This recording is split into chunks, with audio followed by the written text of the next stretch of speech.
the first time I got high, so we want to know the what, who, and where.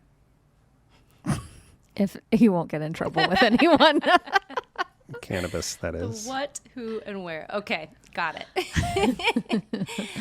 The what was a bong. The who, group of friends, where just at my house. And I remember I didn't know how to use a bong. And they're like, it's just really easy. Just like take a deep breath, inhale. And instead I like blew it like it was a trumpet. Oh, gosh. And for some reason, we had Kool-Aid in it, which I don't recommend. Oh, that's that. amazing. That's actually advised against a lot, actually. So Kool-Aid and the bowl of flour just Went all everywhere. over the carpet. So That's that amazing. Was fun. Mom, Dad, spilled something. Sorry about that. Not awkward at all. No. And it took one more time for me to do that same thing. And then by the third time, I was able to. Oh, I get it. Yeah, it was, I don't know. It was a challenge for my brain to figure out.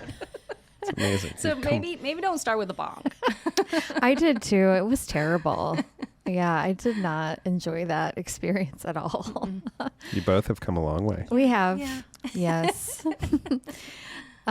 What's your relationship now like with cannabis? So as much as you would think I'd be like a heavy doser being an edible chef, I actually am not. I kind of go back and forth with how many times a week I take an edible and, really try to keep in tune with my body on, okay, what do I need at this moment? Do I need a topical maybe instead?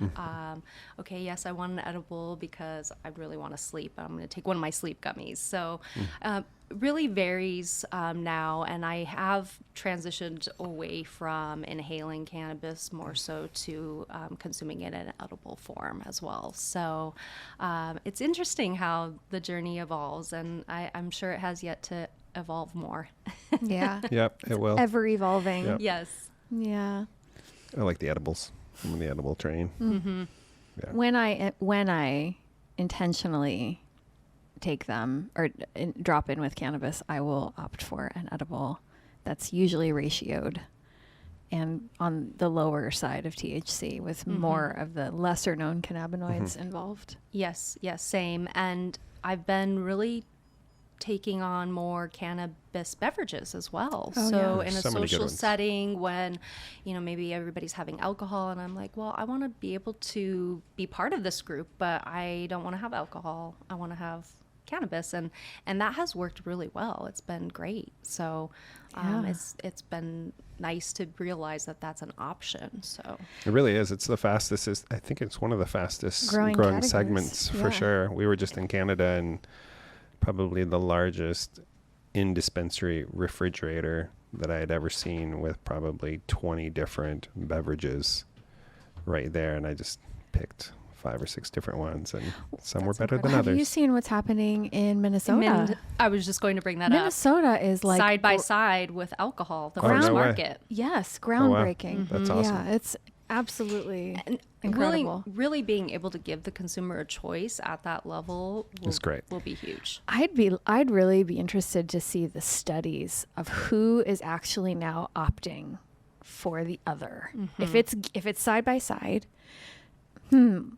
this is a painful hangover over here, and I'm gonna feel like shit the next day, and inflamed, and and then this over here is pretty minimal side effects.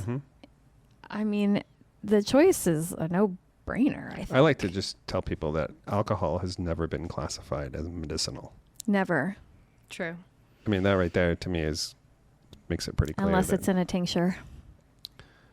alcohol in a tincture. Yeah, like Yeah. as the medium for pulling the essence of Gotcha. whatever plant. That's, yeah. Gotcha. So, interesting.